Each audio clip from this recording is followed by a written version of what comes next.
EC3, Rockstar Spud, and Rhino beat Team 3D and Tommy Dreamer in a New York City street fight. Weak-looking Doomsday device on Spud. That's one of the things that just annoyed me about this match. I don't want them to, like, kill the dude and break his neck, but if you're going to do a Doomsday device, you got to do it right. This was the safest-looking Doomsday device I've ever seen, to the point where it didn't even look like it did any damage. Like, don't even do the move unless you're going to do it the right way. I mean, for God's sakes, Hawk was rolling over in his grave at that move. At one point, we had a fan in a hoodie attack Devon, and security subdued that guy. As all of this hullabaloo is going on, inside the ring, former WWE star Ezekial Jackson stormed the ring. He clotheslined Tommy Dreamer. That allowed EC3 to get the pin with his move. Dixie then came to the ring with King Mo, and all the heels stood triumphant in the ring over the baby faces.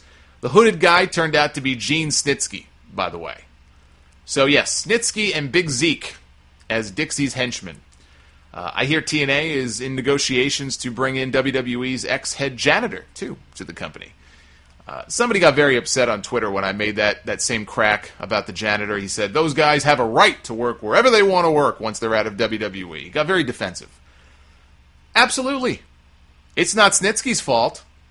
But TNA has to understand that it doesn't help their perception to not just sign guys who were nobodies in WWE, but to then feature them in the main event segment on their show. This was not introducing Gene Snitsky or Ezekiel Jackson in the middle of the show as a new guy who comes in and demolishes some nobody on the show. They were out there in the final segment of the show, prominently featured in the main event. That's the problem.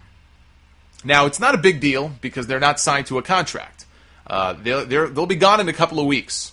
They were only in for 2 nights, I think, and then Dixie gets rid of them. She fires them.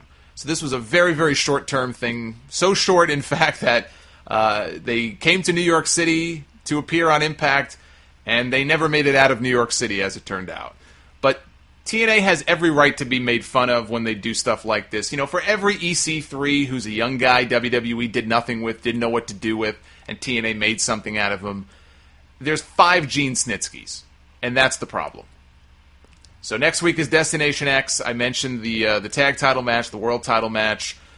Dixie also has announced on Twitter that Tajiri is going to be coming to New York City for the tapings coming up August 5th through August 7th.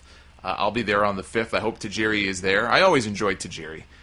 So they're bringing him in for those tapings.